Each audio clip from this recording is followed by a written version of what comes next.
আসলে এই লাইব্রেরিটার কথা আমি শুনেছিলাম আগে, কখনো আমার আসা হয়নি। সেই জন্য আমার একটা ইচ্ছা ছিল যে যশোর যদি কখনো আসতে পারি, সময় করতে পারি, তাহলে এই লাইব্রেরিটা আমি দেখে যাবো। একটা কথা অনেক শুনেছিলাম। এটার পিছনে আরেকটি কারণ আছে। অনেকদিন যাবতই যখন থেকে জানি তার আগে পিছিয়ে গিয়ে একটি চিন্তা সবসময় মাথায় ঘুরছিল। সেই চিন্তাটি হচ্ছে, আমি মোস্তাফিজুর সাহেবকে বলছিলাম একটু আগে উপরে, আমরা যদি খেয়াল করে দেখি আমাদের আশেপাশে যারা তরুণ বয়সের যারা ছেলে মেয়ে যারা আছে, আমরা অধিকাংশ সময় দেখি যে ওরা মোবাইলের ভিতরে থাকে, মোবাইলের সাথে কানেক্টেড।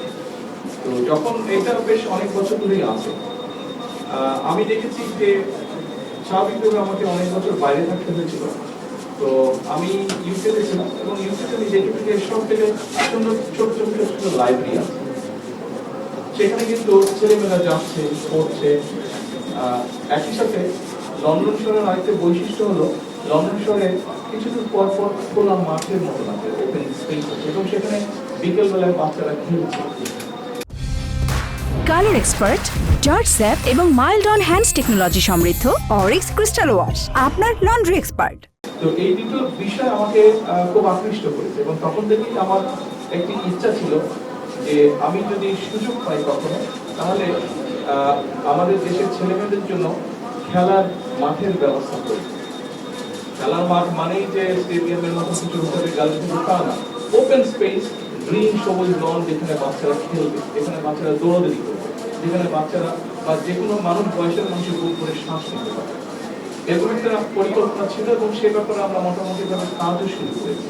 সারা বাংলাদেশ, ঢাকা শহর সহ সারা বাংলাদেশ আমরা চেষ্টা করছি কোথায় বাচ্চাদের জন্য আমরা ওপেন স্পেস ক্রিয়েট করতে পারবো, যেখানে বাচ্চারা খেলবে, ছেলেমেয়েরা খেলবে, বড়রা যারা ওপেন স্পেসে গিয়ে শ্বাস নিতে চায়, মানুষ সচেতনতা সব বয়সের মানুষ বুক ভরে শ্বাস নিতে পারবে। এটি একটি বিষয়।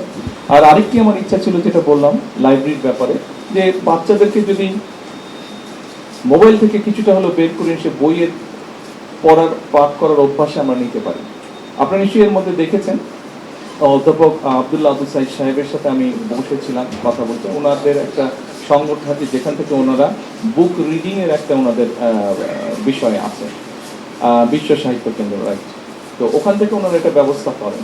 আমি সরকারের পক্ষ থেকে আমরা ওনাদের সাথে কাজ করতে চাইছি, যে আমরা এখন যেটা চিন্তা করছি, আমরা প্রতি উপজেলায় 2টো করে প্রাইমারি স্কুল আমরা টার্গেট করার চেষ্টা করছি, যেখানে আমরা বাচ্চাদেরকে বই দিব, কোনো রাজনৈতিক বই না, রাজনীতির বাইরেও বিভিন্ন বিষয়ের বই আছে, বহু বিষয়ের বই আছে। আমরা সেই ধরনের বই দিব, যেগুলো বই পড়লে বাচ্চারা অনেক কিছু বুঝতে পারবে, দিন দুনিয়া সম্পর্কে, পৃথিবী সম্পর্কে জানতে পারবে অনেক কিছু। এরকম বই দিব আমরা তাদেরকে, এবং বই দিয়ে আমরা সেটা তাদেরকে আস্তে আস্তে আস্তে পাঠের অভ্যাস করাতে চাইছি। এবং শুধু তাই নয়, এই বইটাতে সে যেটা পড়বে তাকে তাদেরকে দিয়ে দেওয়া হবে, এবং এই পড়ার বিষয়টা সে পড়লো, এই বিষয় টোটাল বিষয়টাকে আমরা পরীক্ষার ভিতরে ইন্ট্রোডিউস করতে চাচ্ছি। অর্থাৎ সেইটার মধ্যে থেকে প্রশ্ন হবে, সেটার মধ্যে থেকে তাকে জিজ্ঞাসা করা হবে, সেটার মধ্যে থেকে তাকে পরীক্ষায় পাশ করতে হবে। অর্থাৎ বই পড়ার অভ্যাসটা, প্র্যাকটিসটা আমরা গড়ে তুলতে চাইছি।